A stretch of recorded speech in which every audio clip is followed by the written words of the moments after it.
That, I run a company called LISNR. We actually transmit data over sound. So we use speakers and microphones to help devices connect instead of antennas and transmitters.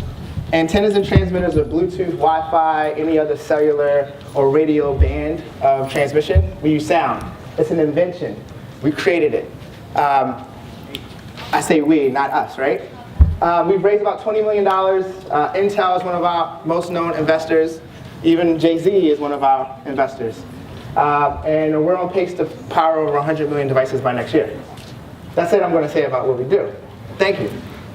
I'm not an engineer. Let's talk about how I got here. Let's go all the way back. First of all, I run a company called LISNR, and I was born deaf. I never really put the two together. Only when I went home one day, because when I started LISNR and I left my job, I never told my mom that I did that. The only way she found out that I wasn't working was our first article in the paper. And she goes, "You run a company called LISNR? Did you do that because you were deaf?" And I was like, "No, not really." I tried, we create, sound that transmits data that you can't hear. I thought it was a good idea. Anyway, my story is just like that. I think that the only true thing that I've done over this period of time is learn faster than the person next to me. I think that every entrepreneur has never really done it before. I think that Zuckerberg, even at his state, has never ran a company at that level prior. He is not the seasoned CEO. So when I started to study even successful people, the only real thing that they did really well was learn better than others. So that was really, really, really important to me when you think about how I grew up. So from Baltimore, not even from the Midwest. I'll tell you how I got there. But I started off in Baltimore. It was rough. I was the youngest of 6.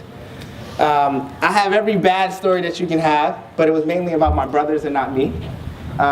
They just ended up in wrong places. But I was also the youngest by 7 years. So I had to visit brothers in jail. I had to see my parents struggle. I had to see our house get raided.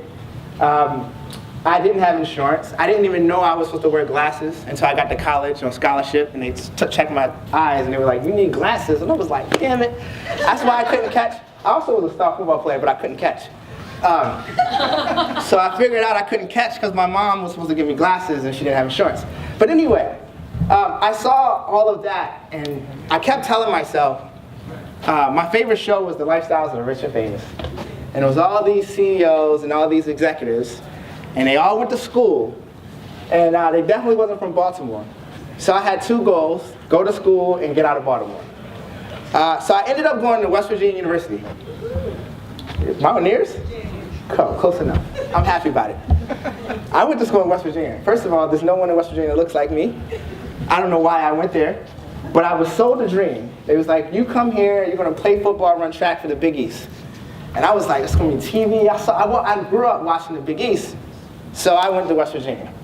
I didn't do the visit, I went to West Virginia. My first day at West Virginia was the day I showed up and signed paperwork. And boy, oh boy. So Baltimore, West Virginia, I learned a lot at West Virginia. What I can say is I eventually got hurt, and I eventually said that I needed to be a student more than an athlete. And I went back to the fact that I went to school to ultimately be what I thought would be a CEO.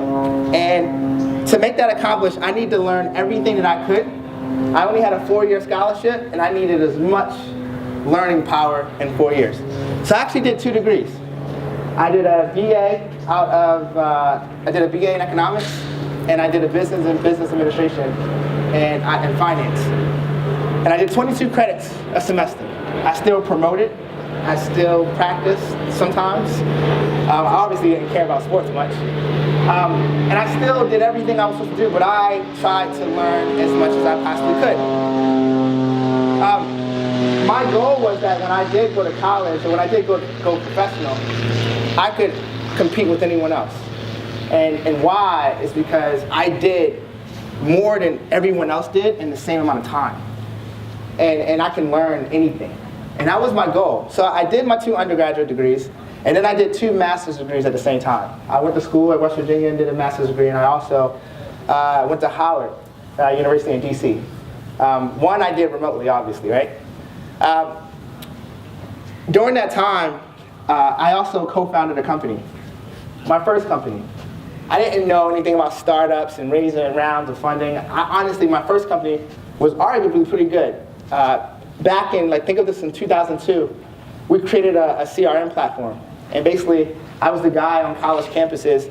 You would come, I would give you a free t-shirt, and you would sign your life away. Instead of signing up for a credit card, you would give me your name, your email address, and everything about you. I would take your name, and I would sell it for $1 to $3 to brands who wanted to market to you. Right? I sold a lot of names. And it became a company. That's what we sold for me to go to business school at Howard University. I sold my 100,000+ name list that was really accurate when I probably should have turned that into Salesforce. But let's talk about it. So I sold that, just the names, because I didn't even know it was a real company. I just thought I had names that I could sell. I sold it. And I went to school, my goal was to go and work at one of these big companies that everyone's talking about, right? Again, you gotta understand, I'm from Baltimore. I used to hang out with a lot of jocks. The only thing I really had was a piece of paper that I wrote down in terms of the type of person I wanted to be, and the fact that I know for me to be that, I had to learn faster than the person next to me. So P&G kept popping up as the top place to go to be a marketer. And it said that, they hire Stanford and MIT and all these smart guys, and I was like, I can do that. I think I can rumble with those type of guys. I kept applying online because obviously I don't have a connect, all right? And the first time I applied, you have to do a whole GMAT, SAT thing, and I obviously didn't get a call back. The second time I was listening to Young Jeezy. If you like Young Jeezy, I like Young Jeezy. And it was Trap or Die. It was a really aggressive album about selling drugs.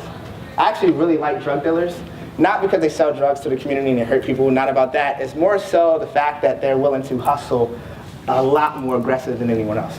So anyway, I'm listening to Young Jeezy, and I take the test,